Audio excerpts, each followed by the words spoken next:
that's a tremendous looking trophy. Welcome to the number one PlayStation podcast in the Oceanias. My name's Dylan Blunt. Joining me today, Ashley Hobley. Hey Dylan, excited to be here. Talk about PlayStation. That's the show that it's for, where we talk about PlayStation. Correct. This week, a bronze trophy for some crappy and easy platinums dropping on the store. A silver trophy for Bloodborne, the board game, killing it on Kickstarter. A gold trophy with Dylan, myself, and I getting a real wicked burnout in box VR. And a platinum for a semi-timeline for the PS5 release period. I think that's a sentence that makes sense. Somewhat makes sense. Yep. But first, the PS Plus games for May are A, revealed, and B, here. So they are What Remains of Edith Finch and Overcooked. That's it. We don't have to read like it's so I still can't get over it. I still can't get over how weird it is just to be like 2 games, that's it. That's all we got to say. Now, of course, the comments in the PS blog story are saying that this is the worst month ever. People want refunds. This is trash. Basically, I couldn't see a positive comment amongst it all. So what do you think about these ones, Ash? I mean, they're good games. So, I mean, in that regard, you can't complain. I mean, it's probably not the type of games people want. One is like a drama, I guess. And the other what do they want? They want Spider-Man. Co-op game. Yeah, that's true. They want AAA shit because they want AAA shit every month. They're paying for this online stuff. But they used to get 6 games. Now they only get 2. So why are they only giving us 2 A at best games? Well, I don't know. But yeah, they're both obviously high quality games. Like, yeah. The problem is they've been out a while, and the number of people I've said, "Oh, I've already got these 2 games," is quite high. A vocal minority. Imagine all the people who don't have these games. Well, maybe What Remains of Edith Finch, but I think Overcooked was a pretty successful thing that's been on sale several times since its initial release. Yeah. I feel like Overcooked is the worst of this because I didn't play Overcooked 1 because no online multiplayer. So that's a no-go for me. Absolute no-go. And we've talked about this on all sorts of podcasts where, you know, these fun games, if they don't have online multiplayer, I don't have friends, so I can't play these local friends or whatever. I don't have local friends, so it's not going to work out well for me. So I presume other people in the same boat for me. So it's just kind of like Overcooked 2 solves one of the biggest hurdles for people having access to being able to enjoy this game. So I'm like, I know it was only out like last year, but they literally just dropped it. They put out a season pass for it this week or last week, right? So they put out an Overcooked 2 season pass, and it's $29.95. So, and you get the first one that just came out, which is like this camping Overcooked DLC that is basically quite funny because of that game that we saw at PAX. Scouts Honor. Scouts Honor, yeah. Buddy Watson from Dash Culture's Game of the Year. Game of the Year. Yeah. It's funny because the DLC is a camping one, which automatically just made me think of Scouts Honor. And then I was like, I mean, obviously they're not riffing on it because Scouts Honor is like this random more Australian indie game that they would have never heard of, and obviously it is camping based, but it was still quite funny. Nonetheless, they've dropped the season pass, so I'm like, well, why couldn't they put Overcooked 2 on here and then being like, well, if people get into it and then they pay $30 for the season pass, then, you know, like, we're making money. Yeah. So, yeah. That's my only problem really with this thing.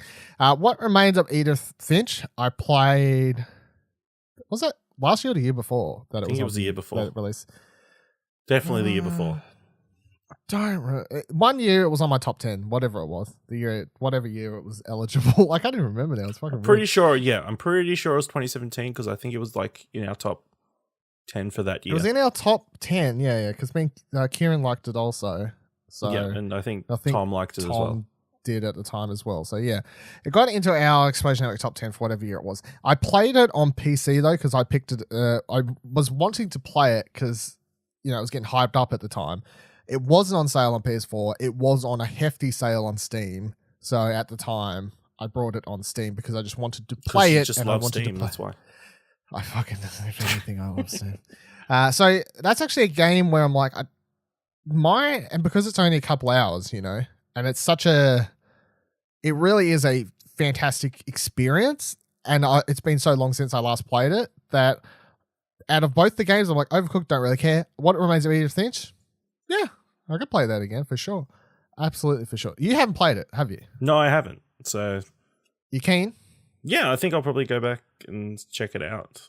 Seeing as I got it in for free, technically, kind of. Yeah, come on. Have you? Yeah. Because I don't know it's hard to talk about spoilers, I suppose. But if you don't know, what remains of Edith Finch is basically going to this house, and then you start exploring this house, and you start interacting with objects and getting to know a bunch of characters throughout the house. And then as you get to know certain of the kids and family members and this sort of stuff that was at one stage around the house, you will do these vignettes or short story type things where you will flash back to their own sort of story that was happening inside the house. And each one of those is very different from one another. And it's put together, by the time you get to the end of the game itself, it's put together rather fantastically and pulled off. And there's lots of different elements and storylines, different subjects tackled within each of the different storylines and these sorts of things. So yeah, I highly recommend everyone check it out. And that's the thing, like everyone's like, oh, waste of money, blah blah blah, shit month. I'm like, no, like if you've got friends, Overcooked, and what remains of Edith Finch is like RRP or whatever, like $30. I mean, it's not like. And you also get to keep all the games that you previously got with PS Plus. So I mean, it's not.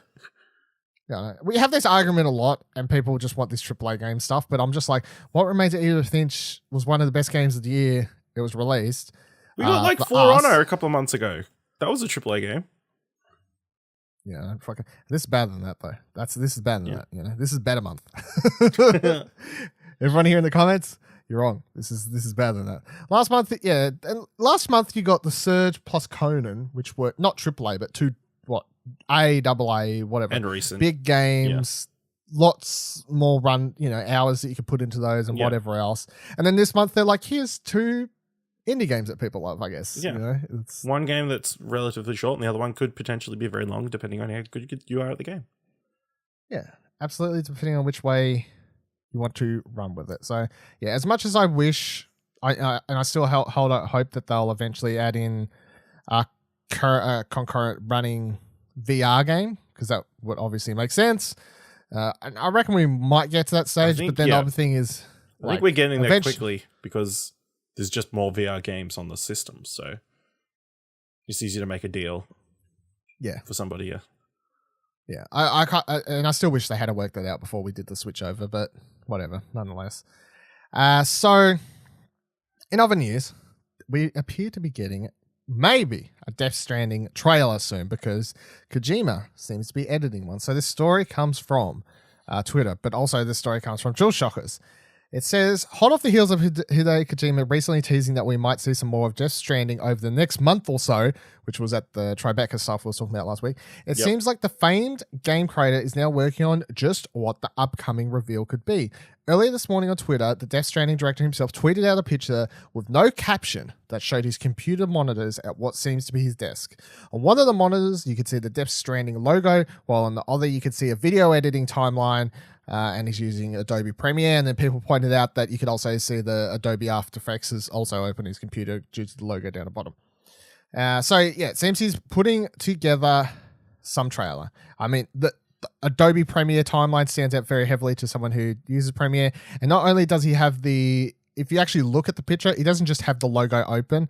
It's within, it's part of Premiere. Like, he has the logo as if he just finished watching it or was dragging that file in or something. Like, it's not just a desktop on the second screen. It's all put together. So it seems like he's editing or has just finished editing a Death Stranding trailer. So then the question becomes, Ash, where would Sony be showing a Death Stranding trailer next? Shortly soon? We know, if they were attending E3, the assumption would very easily be, well, obviously E3. This trailer is going to be shown at E3. They're not going to be shown at E3 though, but E3 is coming up quite fast in, well, basically, 1 month from now, I guess. Yeah, today's date. Yeah, it's coming up basically 4 weeks from now. But that does leave over the question, are we going to get some sort of PlayStation State of Play E3 in which the Death Stranding trailer could be shown, I guess? I guess. I mean, Death Stranding is a big enough game that you can just drop it by itself. They wouldn't do that, though. Yeah, well, they could. They could. I mean, it makes more sense if you're going to do another one of these state of play things to include it in that, just to draw more attention to the state of play and the other trailers that will be shown around it. So it's only been, the last state of play was end of March, so it hasn't been that long since they did one. So, but if it's like another few weeks away, I mean, yeah, that makes sense. I'm talking, because I'd say that they will have one before E3, because I think it makes sense to have it before, not after, obviously, because you don't want to be after Xbox's news and all these sorts of things. And you don't want to be the day before or something like that, because I presume that Sony may do what they did last year just without the E3 thing. Because do you remember last year? They did like a 7-day thing. They did a 7-day leading up to E3 thing. And I feel like they could do something like that again. Obviously not leading up to E3, but even still just be like, hey, leading up to E3, here's the week before. Here's announcements or something. Yeah. So I would say, yeah, we could see this Death Stranding trailer in like 2 to 3 weeks, I guess, you know? Like, yeah. This type if they're of thing. working on it now, just a couple more edits. Needs a lot of time to render, probably. Yeah. I guess then if we're going to say that there's a state of play, and it's easier to call it the E3 state of play, even though it's not. It's just going to be a state of play. So Sony's involved in the conversation. That couple of weeks, somewhat, I guess. Or do you reckon they would last minute? Well, not last minute, but they could announce before E3 that Sony's doing what Nintendo usually does, which is a direct during E3, during the days of E3, but just not actually be attending the thing, like, because Nintendo attends there, but they don't do a press conference. They just do a direct, right? Sony's not attending E3, but do you reckon they could still just be like, yeah, but we're doing a state of play on Monday morning or they could. Whatever. I mean, it'd be a bit shitty, I guess, to sort of hijack their event. But I guess EA is technically hijacking their event as well. They're not there either, and they have their big thing. Where do you drop it in the schedule of everything that's happening during E3 week? I don't know. I think it's easier just to come out in front of E3 and just say, okay, here's all that stuff that we want to show. And then let Xbox have their moment or their year. Yeah. It's going to be Xbox's year for sure, so. Hopefully, for their sake. Well, yeah. I just feel like that's a lock-in for sure. Xbox is... They'd be dumb not to take advantage of basically having the stage all to themselves for a year, so... Yep. They're going to come out. Yeah, so if we're getting a state of play, we're saying like 2 to 3 weeks, like a week before E3 kind of period. And if we're going to say we're going to see a Death Stranding trailer in it, what else do you reckon they would potentially, show in this thing? If it, because you're going to have some sort of, the last one everyone was disappointed with, remember? Well, I say everyone, right? Vocal minority was disappointed with. And obviously we talked about it and I had some problems more so, and so did you with, I guess our problems were more the presentation-wise, like pacing-wise and these sorts of things. Not really about what they revealed, because I didn't really like that. It was, it was a bunch of VR stuff, and I never thought they would show anything too big in their first one anyway, because that would just be silly considering they didn't have the full... They probably just wanted feedback, like, is this robot woman Sarah voice working? No. Is this like, they just want to test things out. So why you're not going to put a Death Stranding, a Last of Australia in the first one, these sorts of things. But then that does, of course, they'll go back, they work on it. Death Stranding trailer. Do we get a Last of Us trailer? Do we get a Ghost of Tsushima trailer? No. Like, how big is this? If you were dropping a Death Stranding trailer, I think you just leave that alone and sort of let it sit, but let it have room to breathe, that sort of thing. You want it to be the focal point, I guess. Especially if it is announcing, hey, this is the release date for Death Stranding, which it could happen. He's obviously talked about it a fair bit recently, coming out different places. They could have a release date for it. Other than that, I would suspect probably Days Gone DLC information. I know potentially, and then other than that, I'd hope just obviously some smaller PSVR stuff, and then hopefully some more indie games, like a few more surprises, cool indies for us to look forward to, I guess. Would be what I would hope for. That makes sense, yeah. Yeah. yeah, half hour, 45-minute end on Death Stranding. Death Stranding could be a fucking 20-minute trailer. Maybe that's the whole thing. We don't know. Yeah. Who knows how long this thing's going to be. But yeah, I definitely reckon we'll be getting one in the next couple of weeks, and that makes sense. And also what you're saying before, like with the first one not being that long ago, but then like Nintendo does one like once every 6 to 8 weeks, I feel. It's like on average kind of thing. So I don't feel like Sony doing one. Like, no, it'll just depend on when they do the one after this one.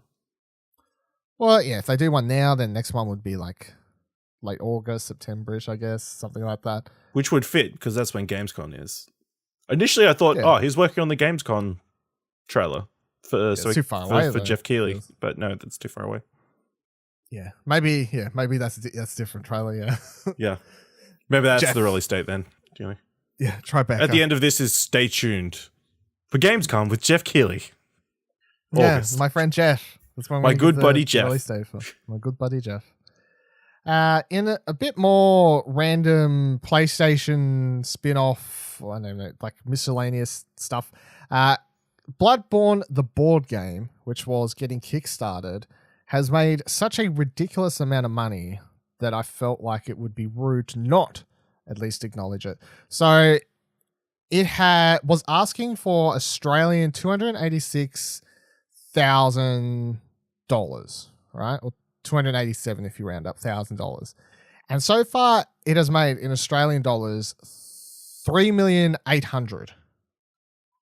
Yep. It's a lot of money.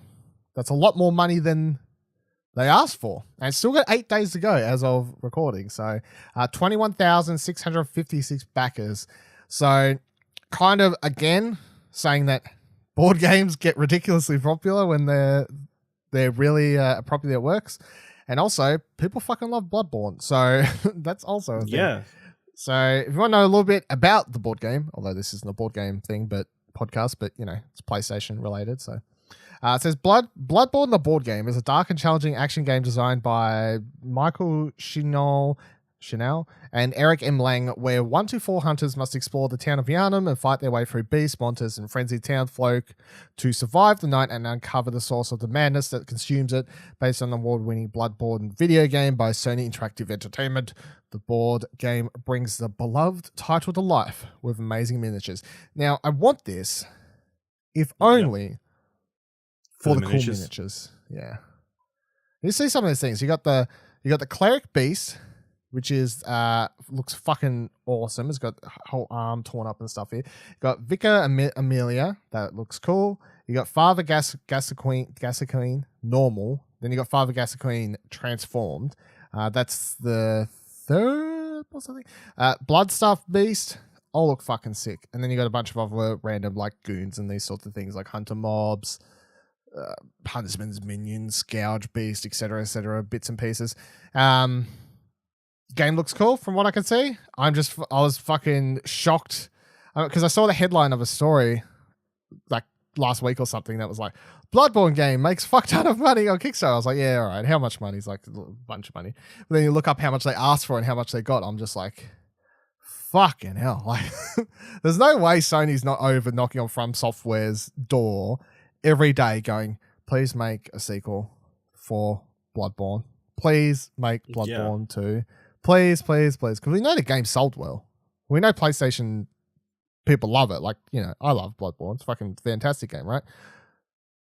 And then the board game love. I'm like, Jesus Christ. There's no way Sony wants a sequel to this thing. Absolutely amazing. So it's pretty mental. Because when so the board game is 143 Australian dollars. That's board games are usually like 100. They're pretty expensive. Really. Of course, it's 100 US, so that's a reasonable price for there. If you had it gotten earlier, it would be a bit more. But the average amount people are spending are $176. But there is a bunch of add-on kits as well, so that's why the numbers have been boosted up, I think. So yeah, that's pretty crazy. I mean, obviously they're running a good thing. The miniatures look cool. It's going to be cool seeing people paint them and stuff because they look like they're just cream. So yeah, cream color. It does. It just begs the question between this and like the God of War thing and the Horizon thing. The only thing that makes me wonder a lot is because all of the boxes these things do have like Sony official product or whatever the sticker says. Like, you know, they're at least Sony's at least involved somewhat. I'm just like, how much money is Sony just getting between? I'm sure they're getting a percentage of licensing. But they're doing quite well, these board games and whatever else. Yeah, well, I guess quite well. Yeah. Makes me wonder if Sony's like, maybe we should just, you know, what other franchises we got? Does anyone want to make a board game of Killzone? Does you know, like Uncharted fucking game, something? You know, like there's so much money on these things, and Sony. Well, would be like, board Jesus. games is a massive market now, so They are. Sony's just being awakened to what's happening. Okay, so last news story for the week.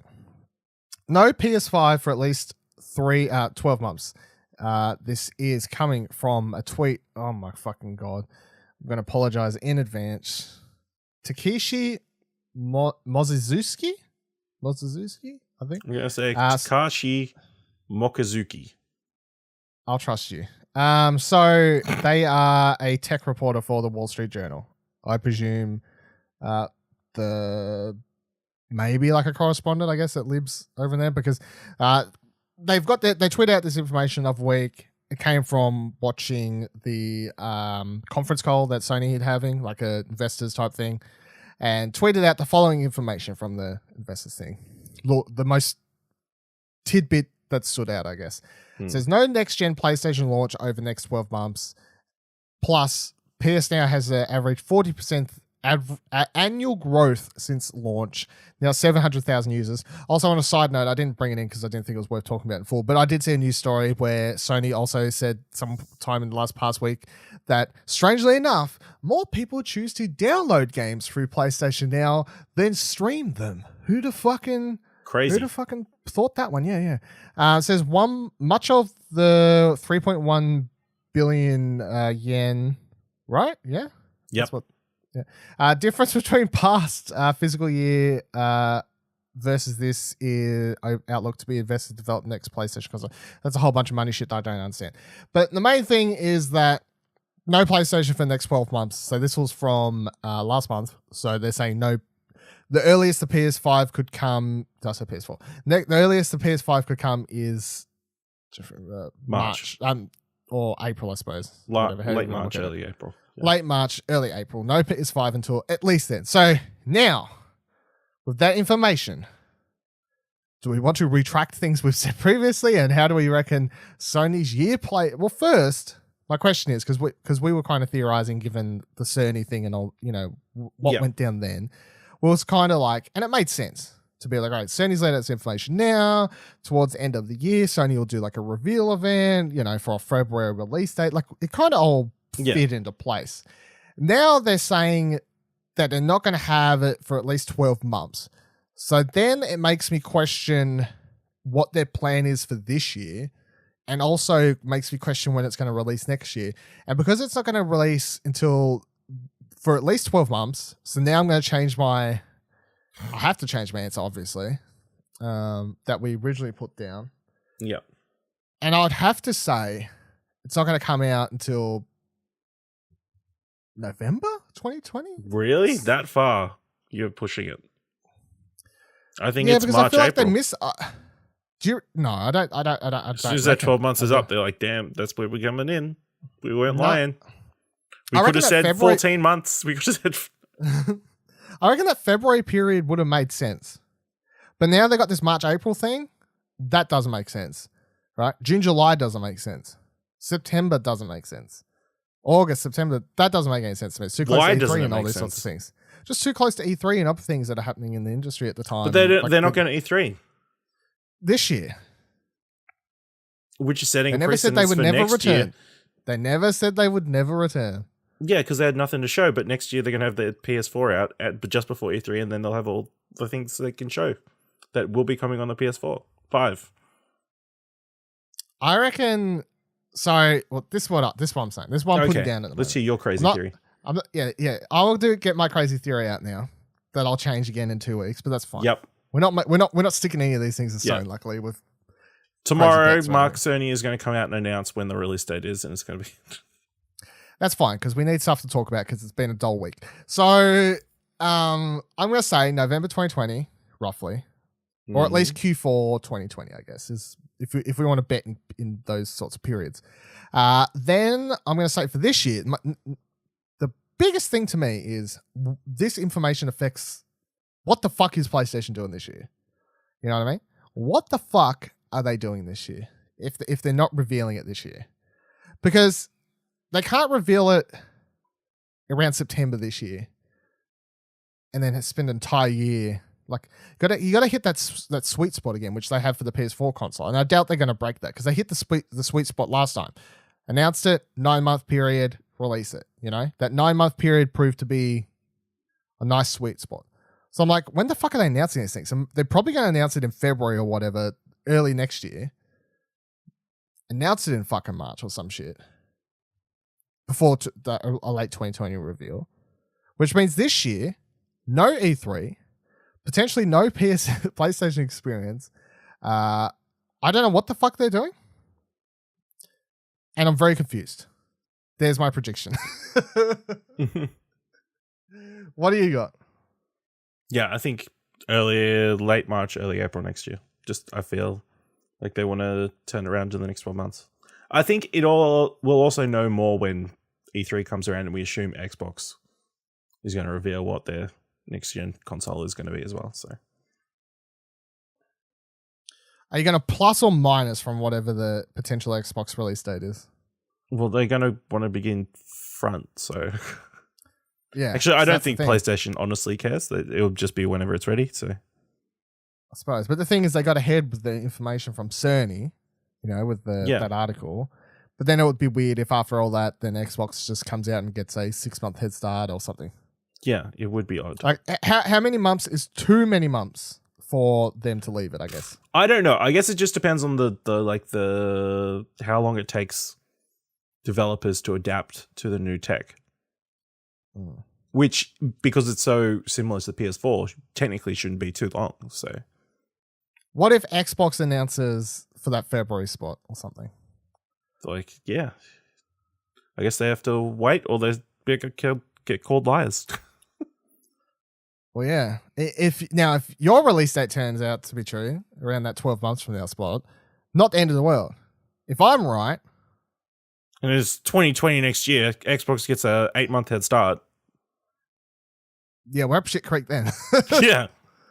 We're really up shit creek then, I feel. That's going to be quite interesting, yeah. So, I'm honestly, I kind of thought I had some sort of idea of how everything was kind of going to fit into place here with the PS5 and PlayStation's plans for the rest of the year and why they took E3 off and all these sorts of things.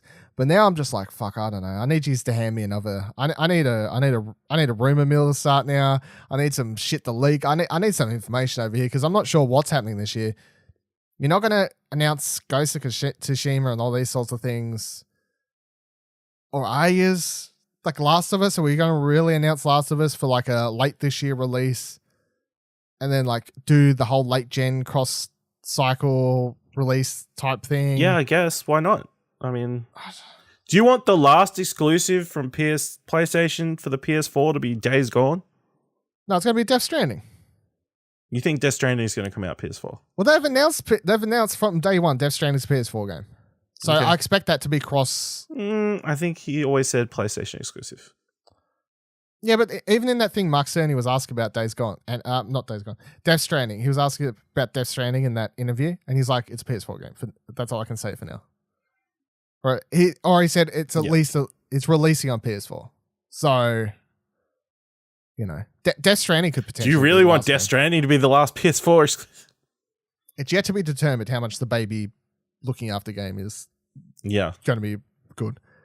The connection game. Connection game, yeah, all the connections.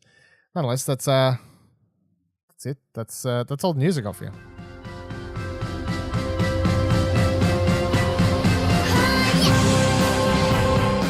It was your pick this week for the Dreams. Ash, what'd you pick? I picked a game called Martians Love Cows by Entropy-Tamed. So essentially, it's a alien abduction game where you go around as an alien spaceship and abduct cows that are on the world. So it's like a big world plane. You just go around abducting cows. Sounds like Death to All Humans on the Destroy PS2. All Humans? Yeah, Destroy sort All of. Humans, that's it. Yeah. Kind of, Is a it little like bit. that, It's or- that old basic spaceship thing. You get a tractor beam that sort of needs to reload every time you use it. It's not perfect. There are some issues, mainly that they use this light thing so you could sort of you get an impression of where to aim, but it's not like in the target doesn't have to be in the middle of the light. It has to be at the bottom of the light, which is kind of annoying. And maybe the ship goes maybe a little bit too quick. It doesn't control great. And there's also this mechanism where if you're too close to a farmhouse where they keep cows, if you're in that area for too long, a farmer will come out and shoot you, and it'll like take up the time. No, because it's like a time, like I think it's like a minute. You've got to abduct as many cows as you can. The farmer will come out and it will do this animation, which takes like 10 seconds. So that cuts into your time, and then you lose points as well for also getting shot. So, but yeah, it's a cool, fun concept. Cute. The world looks cool. I don't know how they did it, whether they've just created this really long plane or it's like auto. So it just scrolls forever or something, does it? Or Well, it feels like it. I didn't stop and go in one direction the whole entire time, but could be a planet you're leaping around. it could be. Or it could be just like procedurally generated. I don't know. I don't Is know. that a thing in dreams? Dreams is crazy. Can you do? Yeah. That's what- if you dream it, you can make it. Yeah, and the cows look cool, and yeah. It's a fun little thing.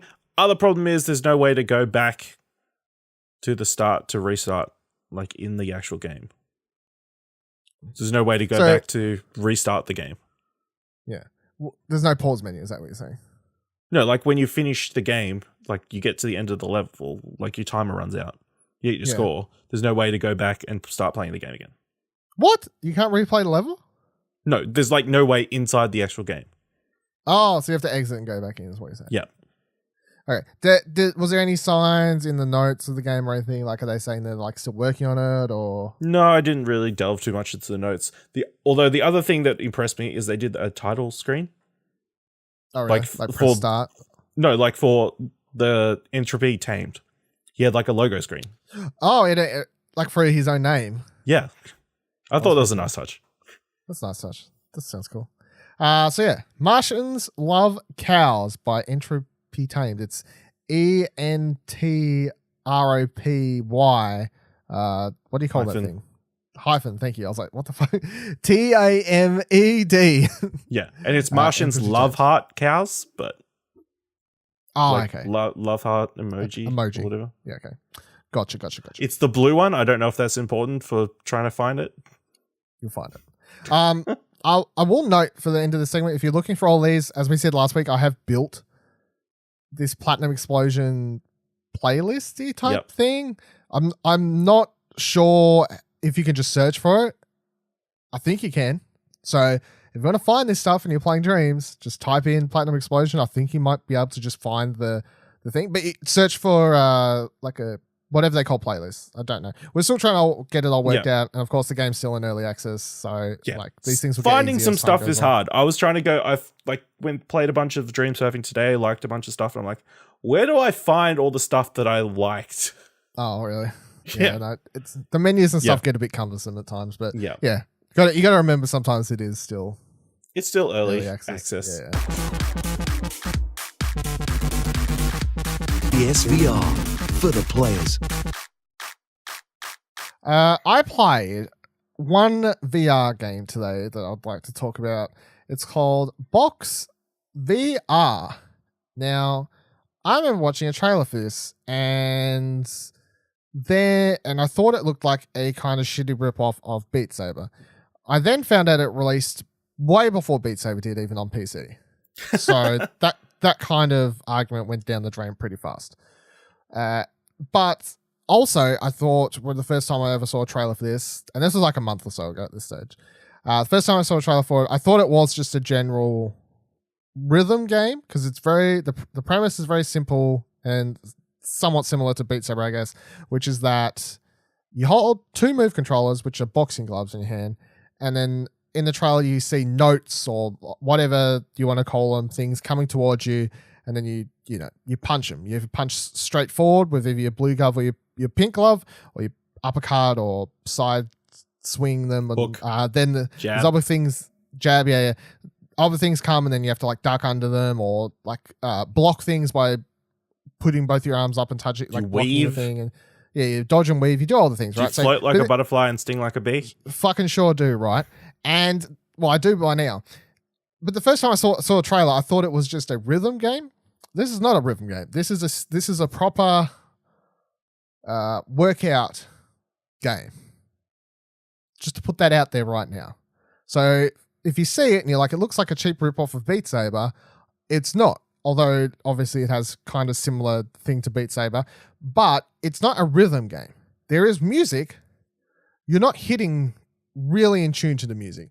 Maybe the tempo changes and these sorts of things based on the song. Okay. But it's not rhythmic, It's just more about notes. So it's thought mood music rather than it's a workout. So it's mood music. Yeah. On the PS blog when they announced it, I thought this kind of helps explain what it is. They put up this article.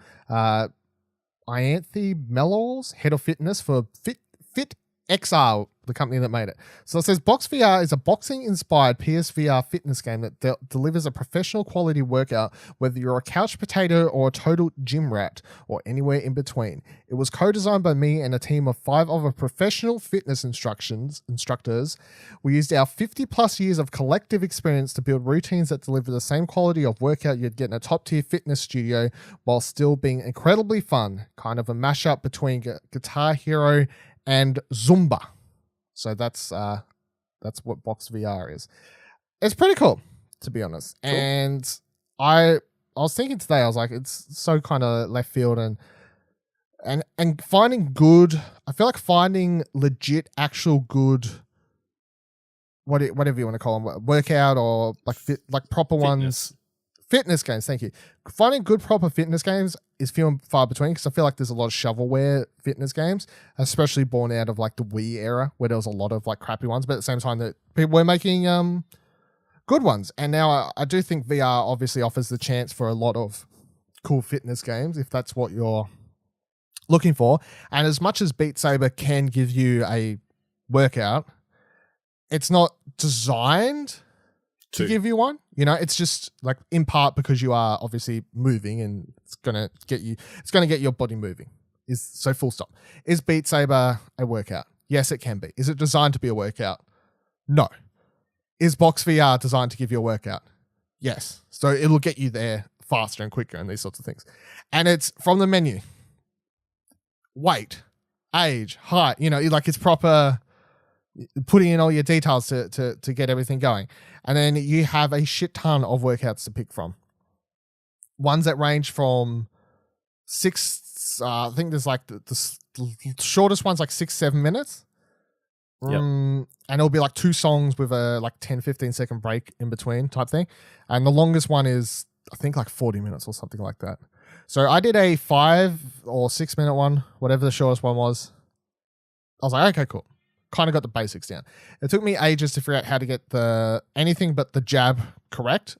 I was basically missing every single one of them at first, and I thought my controllers were broken or I couldn't play the game because I didn't have enough space or that type of thing because I was just missing all of them. But then I just needed to keep playing and actually get the gist of how to hit the fucking things. So that wasn't a game's fault. Got it down. I'm like, cool. I'll jump into a 20-minute one because that's go from short to medium length. Jumped into that, and I'll tell you, I got to the end of that 20-minute one, or 22 or 23 minutes, whatever the fuck it was. Yeah, I was nearly dead. I was nearly fucking dead. Yeah. So it certainly does kind of what it's designed to do. And at certain points, you can really feel like it's a proper fitness game. And I say that because there'll be sections where like the things you have to duck under come, and it'll be like duck, and then as you come up, there'll be an uppercut like note. So it's like duck, uppercut, and stand. Duck, uppercut, and stand at the same time. And like you do that for like 20 times in a row. Oh boy. All of a sudden you're like, because they're proper, like your brain's like you are doing like proper workout type motions here. Yeah, like your brain like picks up. Whereas that's what I'm saying, when you play Beat Saber, yeah, you're moving, right? But you don't ever feel like you're doing particularly workout related movements. No, you're you might swinging fucking occasionally duck lightsabers around. down, but it's not like Yeah, you're not getting it's a full body workout. You're just no. tiring your arms out. Yeah, but this up down punch type thing, you're like, yeah, this feels there's no way around it. This is we're doing boxing exercise and type of stuff happening here. The song choices, from what I can see, there's a lot of songs. There is 110 songs apparently. A fuck ton of songs, ranging from rock to like hip hop and then also like techno-y type stuff. So yeah, not a really wide range of like heaps of genres, but at the same time, there is at least some variety. At least I feel there's a little bit of variety and stuff going on here.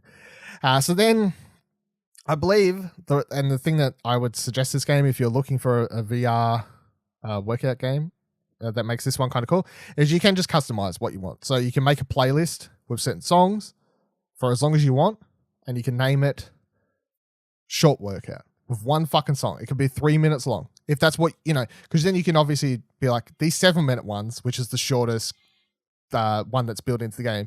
You're like, that's too long for me. You can make one that's just 3 minutes. Yeah. So you can do that if you want. You can make one that's an hour fucking... You can make one with all the songs if you want. Which I think you would actually I wouldn't recommend it.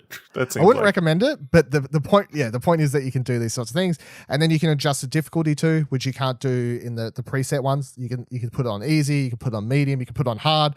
I picked a bunch of really fast hip-hop songs today and put it on hard, and I nearly fucking died. I missed like half the notes, or whatever you want to call them, and punch things, but at least I know that if I can manage to pull that off one day, I will be a god and float like a butterfly, because, oh my God, it was like dunge, punch, touch. I was like, I don't know how the hell you're supposed to do this, but nonetheless.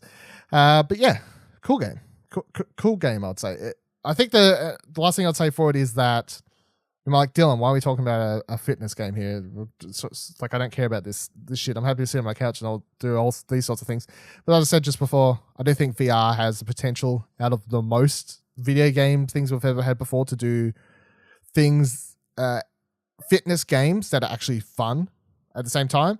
And the thing with this that I'll end on is that, yes, you do feel like you're actually playing a fitness game. It makes no jokes about it. The menu in which you select everything, you're in a gym. Is like, that's where, and you're looking at a screen and that's where you pick stuff and whatever else. It doesn't try and fuck around with you, but it's still fun to play. Like you're still doing the whole thing of trying to get a high score, I guess. It tries to attract you that way.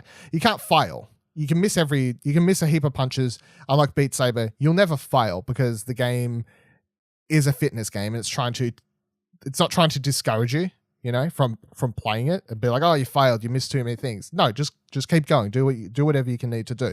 But at the same time, it does have that gamey thing of you want to hit you want 100% the workout, of course, because that's the video game aspect of it. So yeah, it was 39 or 95 or something along that price in the PlayStation Store. $40 came out last week, and I'm keen to keep giving that one a go. And yeah, I might write up something a bit longer after I've put like maybe a week into it, because then a bit longer to the point where I can kind of say everything starts getting boring after a week, or like I've been through all the songs and now I'm sick of it kind of thing. I can say it's great at the moment, but maybe a week or two from now, everything is too samey and I want a bit more. Because the thing that stands out the most at the moment that I wish there was more of is locales or backgrounds or whatever you want to call them in which you are doing the training sessions. Okay. There's only 3. And 2 of them are just different looking training studios. And then the third one's some like neon, techno-y type space looking unrealistic type thing. But there's only 3 different backgrounds. And I'm like, oh, I wish there was a bit more variety to those. You got 110 songs, but only 3 different backgrounds to do this stuff in. That's not like maybe just 5, 6 backgrounds or something like that would have been a lot cooler. But yeah, Box VR. Get fighting fit. Launching today. PSVR. Buy it now. It's a game. It's a game and it's a lifestyle. Here is your ETC for episode 109. Trover Saves the Universe, upcoming game from Squash Games, has a platinum This list is utter nonsense though, which makes sense given the game and the studio behind it. If you don't know, it's Justin Roiland and others, but Justin Roiland from, of course, Rick and Morty. So who knows if this will be a quick and easy platinum, since it's so hard to figure out what any of these trophies mean. But for example, one of them's called Really? This game's not that good, and the description is replay the game instead of getting a real job. Darkwood, a horror top-down shooter survival game that has raving reviews on Steam, is out soon, and it'll feature 1 plat, 10 gold, and 5 silvers with 0 bronze. I have no idea if it's going to be easy. I highly doubt it, but maybe a guide will help you. But that is one shiny list that I'm keen to find out more about. And finally, Tower of Dragonasia is a 5-minute plat, apparently, according to forums from psnprofiles.com. They over there said that if you can enter a bunch of button combinations, you can bring up the debug menu and then use that to get an easy platinum. So that's a thing. Keep doing your thing, Raditalica Games. I guess, I mean, even I'm kind of like a debug menu. Really? Debug menu. I'll probably do it. Thank you for joining us on Platinum Explosion this week. You can follow me on Twitter at VivaLadil, VIVALADIL. You can follow Ash on Twitter at Ashley Hobby, ASHLEY. You can follow this show on Twitter at Plat Podcast. Don't forget to rate the show on Apple Podcasts if you can. It is handy. It helps us out a lot. And if you can't do that, word of mouth, tweet it out, retweet our tweet about the show, whatever, or make your own tweet. Tell a friend. Number 1 PlayStation Fitness VR related podcast in the Oceanias. Tell them that this is the one. Join our Discord to chat about games. Ask for trophy tips. Or send in questions or topics for the show at explosionnetwork.com/Discord. If you don't want to join Discord and do that type of thing, or you don't want to follow us on Twitter, there is still mail. You can just go platinum at explosionnetwork.com and do it old-fashioned way. This is, of course, a product of the Explosion Network, of which you can find many more shows, articles, news, reviews, and fancy things at explosionnetwork.com. And then you can follow the Explosion Network on Twitter at explosionpod. Until next week, remember, every trophy counts. Catch up on the latest TV, online media, and movie news, from the biggest comic book films to the biggest YouTube crazes to our local cinema scene, and then hear what we've been watching before asking the age-old question, what do you want to watch? Available on all podcast services every second Friday. Just search your podcast app for What Do You Want to Watch and subscribe for free now.